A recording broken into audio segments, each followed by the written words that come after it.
Առանց փողկապի ու պատրաստի ելույթների այս ձևաչափն արդեն ավանդույթ է դարձել Վանաձորում։ Համայնքի ղեկավարի պաշտոնակատար Արկադի Փելեշյանը հանդիպել է համայնքի ակտիվ երիտասարդների հետ, բայց եւ անկաշկանդ զրույցի ընթացքում խոսել 2025-ի ձեռքբերումների, համայնքի զարգացման առաջնահերթությունների, կրթական, մշակութային եւ ժամանցային ծրագրերի ու 2026-ի անելիքների մասին, նաեւ պատասխանել հարցերի, որոնք այսօր ամենաշատն են հուզում մեր երիտասարդներին։ Մենք նախկինում հանդիպել էինք իրենց հետ 3 ամիս առաջ, պայմանավորվել ենք, որ հանդիպենք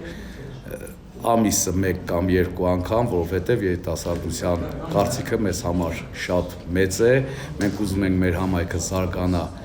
իրանց ուզած ոճով, երիտասարդների ցանկությամբ։ Մեր բակը ուներ դաշտի խնդիր, չկար դաշտ, երեխաները խաղում էին հողերի մեջ, գնդակ էին խաղում, ֆուտբոլ էին խաղում հողերի մեջ եւ այսօր մենք ունենք գեղեցիկ դաշտ, որը տարբերվում է Վանաձորի գրեթե բոլոր դաշտերից։ Մեծ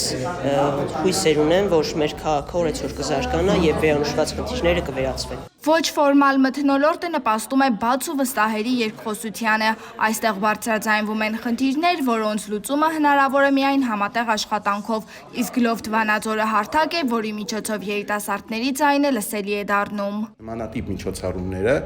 ձևավորում են ավելի վստահելի հարաբերություններ համայնքի ղեկավարի եւ քաղաքի ակտիվ երիտասարդների աշակերտների միջև։ Լոֆթը միշտ բաց է նմանատիպ միջոցառումների համար։ Վանաձորի լոֆթ մուտքագործե 10993 շահառու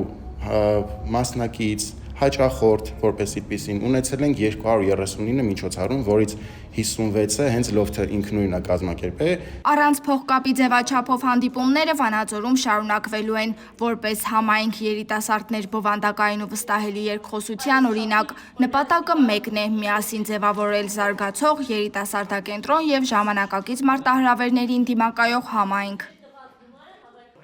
Սերինե Սերոբյան, լուրերի համար։